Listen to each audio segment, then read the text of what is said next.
Asher, ano ang tugon ni Senator Amy Marcos sa desisyon ni Senate President Francis Escudero kaugnay doon sa detention ni Ambassador Lacanilao?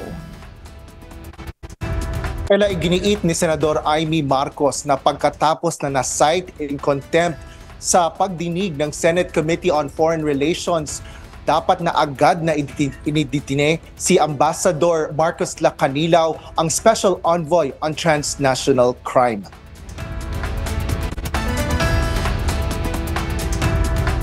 Paliwanag ng senadora, ang paglalabas ng show cause order matapos ang direct contempt ng komite ay hindi nakasaad sa Senate rules kung saan binigyan pa ng 11 araw bago ito tuluyang naidetine. Kontraryo o taliwas anya ito sa ilang oras lang na pag-aresto ng administrasyon kay former President Rodrigo Roa Duterte at pagpapadala sa The Hague, Netherlands, kung saan naroon ang headquarters ng International Criminal Court o ICC. Bukod dito, binigyan din ng presidential sister ang 2 araw lang na pagdidetine kay Lacanilao na aniyay adding insult to injury o pagpapalala ng sitwasyon. Ito ay habang ang mga ordinaryong tao ay nadidetine hanggang sa maialis nila ang sarili sa contempt, alinsunod anya sa Section 18, Resolution Number 5, Series of 2010. Sa halip, binigyan lang ng ambahador ng gentle slap on the wrist o magaan na parusa, at ang Senate rules ay hindi aplikable anya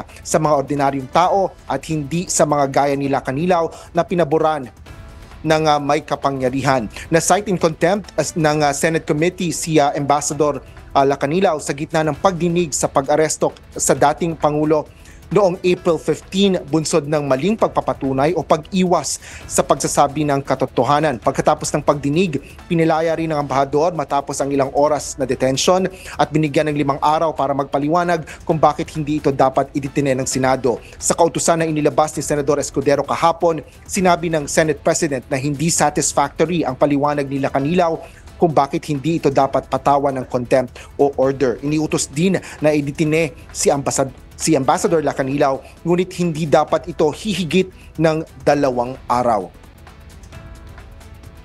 Ella, hinihingi na ng UNTV News and Rescue ang tugon dito ni Senate President Francis Cheese Escudero. Ngunit sa ngayon ay wala pa itong sagot hanggang sa oras na ito. Sa ngayon ay kinumpirma naman ng ni Senate Secretary Renato Bantog na maayos ang kalagayan ni Ambassador Lacanilao sa Senate Custodial Facility at batay sa kanyang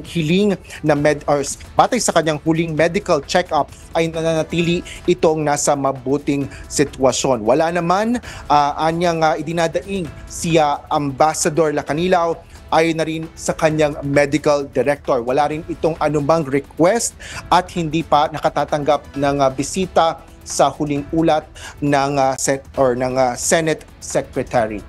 Yan ang latest dito sa Senado. Balik sa iyo, Ella. Maraming salamat, Asher Cadapan Jr.